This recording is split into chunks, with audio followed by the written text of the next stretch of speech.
billion. Kan? Jangan tulis Yuna. Jangan print to Yuna. Jangan. So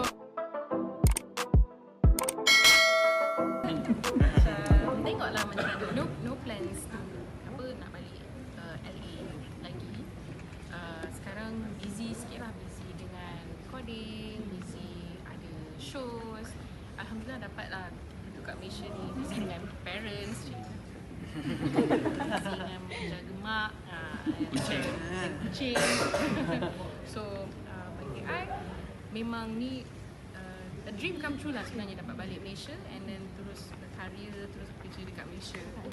InsyaAllah tu another PC je. Akan ada lah Akan ada insyaAllah kan. Yuna, mungkin boleh share sikit perasaan reach 1 billion streamers kan? Berat tak 1 billion? Yeah. Apa tadi Aizat kata billionaire kan? Bukan billion. Bukan. Jangan tulis Yuna. Jangan print to Yuna. Jangan. So alhamdulillah kan, macam I pun bila I mulakan my journey ni, I tak expect lah. I tak fikir pun macam I want to have a billion streams kan.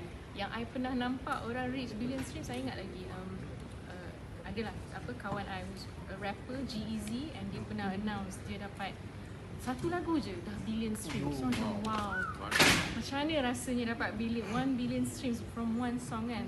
And I pun rasa even though I am kind of like a big artist, but that what do you call it, goal is very what do you call it, macam tak real kan for me.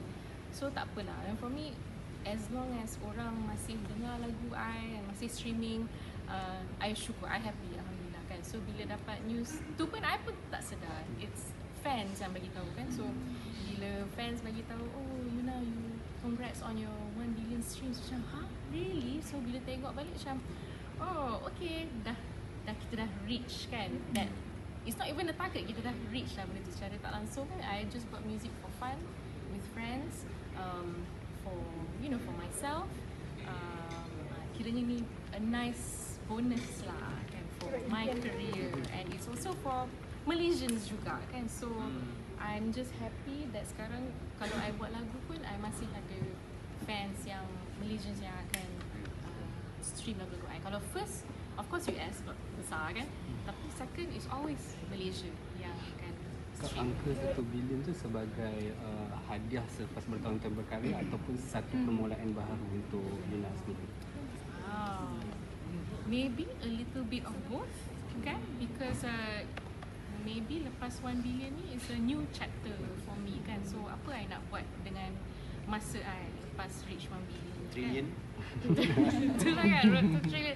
No, that's the thing, I tak tengok benda tu macam tu kan. I just nampak macam okay, apa the next project. For me, we just take things slowly and naturally, tengok apa yang datang. See what rezeki comes in, sometimes not all rezeki.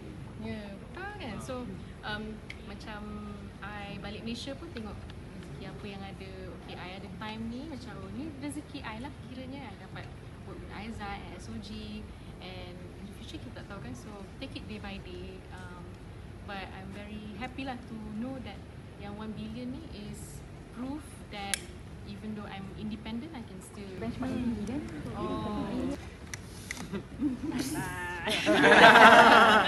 Kisah tapi dia bukannya macam you all pun tahu kan, bila I achieve something, I tak ada macam I achieve ni, I achieve tu kan. I just buat kerja I je. So for me macam okay, 1 billion, cool kan. So what's next?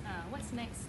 Yang I akan cari project yang that means something for me and that can enrich my soul and my life kan. So tu je, kalau I dapat buat benda tu, I happy. Salah. Tengok hari. Diorang ada go back and forth. Tak adalah. Bagi I as a married couple memang normal kan. Macam tak agree, disagree tu memang selalu. Dan kalau bekerja pun, tapi I rasa sebab I jumpa dia pun dalam environment bekerja juga, dan kami selesa bekerja sama-sama even before kita start suka-suka kan each other kan. So memang selesa lah, macam cerita idea, dia pun cerita idea kat I. Macam contohnya lah, macam tiba kita buat cerita hantu macam tu kan. So dia boleh cerita dengan I macam I nak buat cerita macam ni. So for me it's macam agak dream come true, ada partner yang memahami kerjaya I dan also boleh brainstorm together ideas kan. So kalau I ada idea, dia akan buat idea I better. Kalau dia ada idea, I akan buat idea dia much better.